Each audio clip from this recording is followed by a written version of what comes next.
कौन कहता है कि कामयाबी किस्मत तय करती है? कि कौन कहता है कि कामयाबी किस्मत तय करती है? यदि इरादों में दम हो तो मंजिलें भी झुका करती है। नमस्कार दोस्तों, मैं मिलिंद कुशवाहा। आज का जो सेशन है वो बेसिकली अपेंडिक्स 3A के रिगार्डिंग में। Yes my dear friend, practice से 2020 क्वेश्चन का, जो कि काफ़ी ज़्यादा सिलेक्टिव क्वेश्चन का ये है डिस्कशन। तो वीडियो में स्टार्ट में बने रहिए, और यदि आप इस चैनल पर नए हैं तो just subscribe this channel, because इस चैनल पर आपको हर अपडेटेड से अपडेट किया जाता है। तो my dear friends, update yourself and upgrade your self.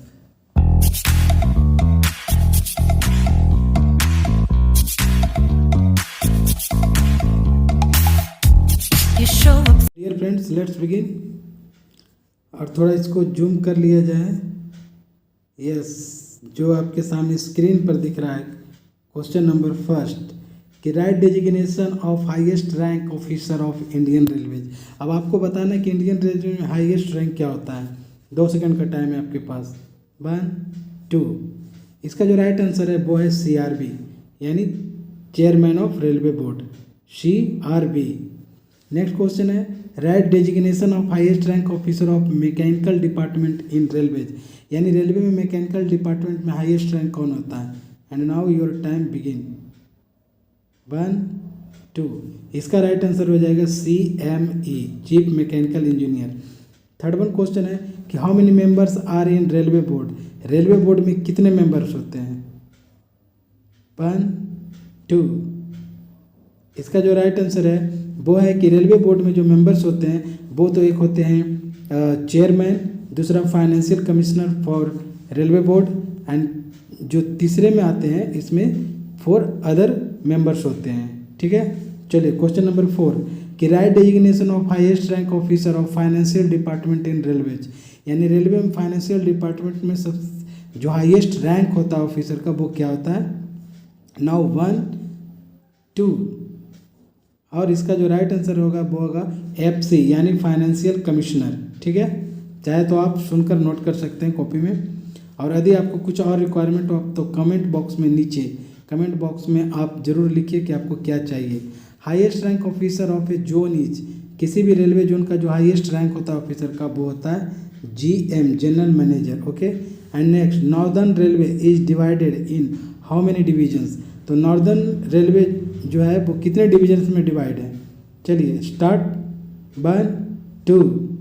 इसका जो राइट आंसर है वो है 5 डिवीजन में जो रेलवे, जो नॉर्दर्न रेलवे है वो डिवाइडेड है।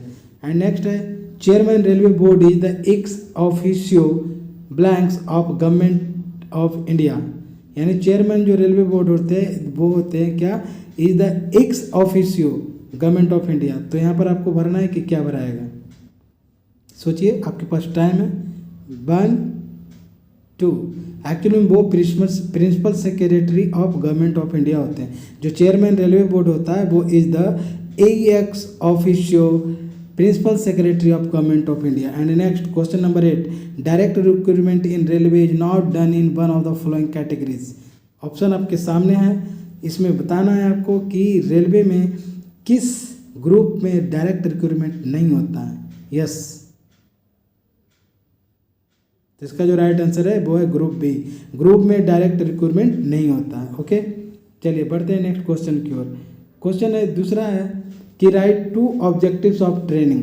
अब ट्रेनिंग का 2 ऑब्जेक्टिव्स आपको बताना है कि ट्रेनिंग करने का क्या क्या बेनिफिट होता है। सोचिए, आपके पास टाइम है। चलिए आंसर बताते हैं। राइट ऑफ ऑब्जेक्टिव जो ट्रेनिंग है, ऑब्जेक्टिव्स ऑफ जो ट्रेनिंग है कि एक तो स्किल इम्पार्ट करना, स्किल का डेवलप करना, इम्पार्ट करना, और दूसरा कि वर्क रिगार्डिंग नॉलेज इम्प्रूव करना। ये हो सकता है, तो 2 हो गया। नेक्स्ट क्वेश्चन है कि right the names of recruiting agency of group C staff in railways. Railways में ग्रुप C स्टाफ को जो रिक्रूट करता है, यानी भर्ती जो करता है, उसका नाम क्या है। तो इसका जो नाम है वो है रेलवे रिक्रूटमेंट बोर्ड, RRB। ठीक है, next question number 11 what is the current date from which the railway servant D&A R rules 1968 come into force, यानी आपको बताना है कि D&A रूल्स 1968 जो है वो कब से लागू हुआ। नाउ 1 2। और इसका जो राइट आंसर है वो 1 अक्टूबर 1968, जो राइट आंसर हो जाएगा वो हो जाएगा सी।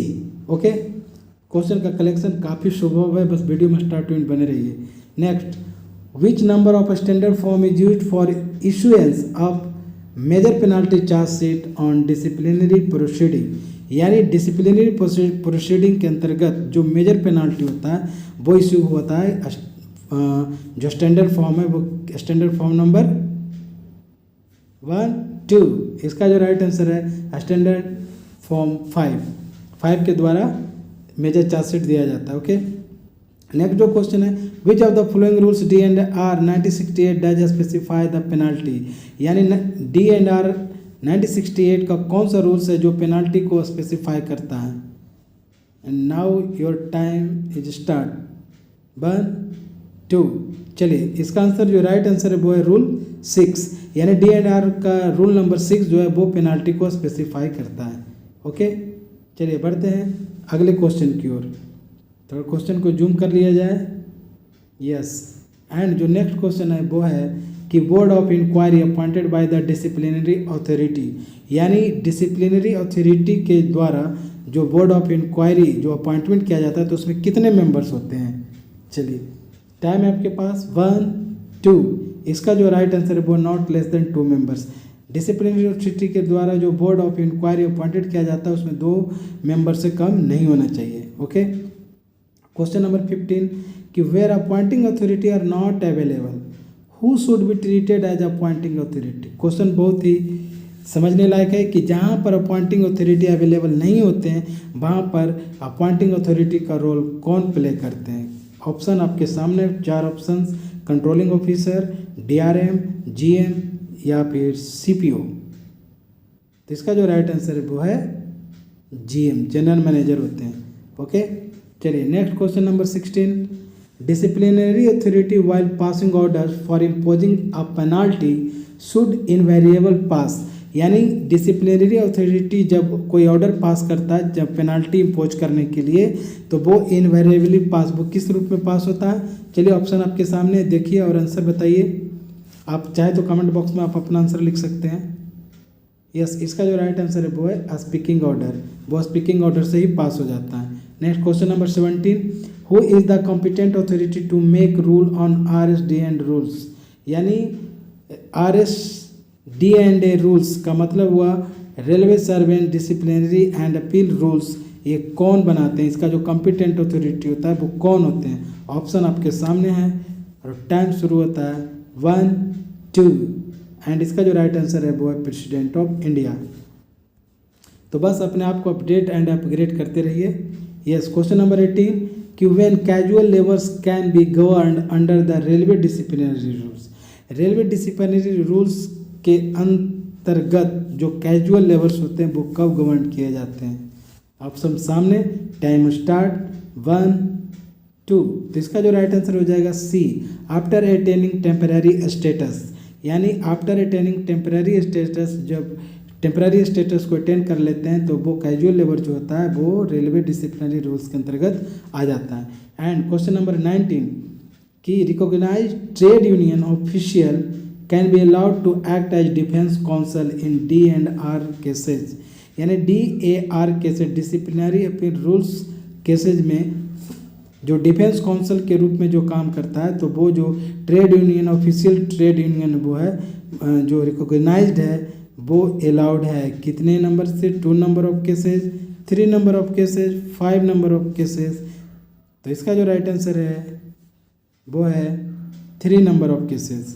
ठीक है, चलिए बढ़ते हैं next and last question number 20 कि which are relevant rules in RSD and rules 1968 for common proceeding.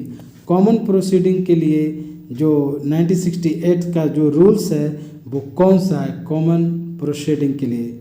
Time start, 1, 2 and इसका जो राइट आंसर है वो है ऑप्शन 3, रूल नंबर 13। तो माय डियर फ्रेंड्स, इस प्रकार से 20 क्वेश्चन का कुछ सिलेक्टिव क्वेश्चन का आपके सामने डिस्कशन हुआ। तो बस वीडियो में नेक्स्ट वीडियो आपका जो प्रैक्टिस सेट का मिलेगा वो नेक्स्ट डे मिलेगा। Till then bye bye, see you, love you all.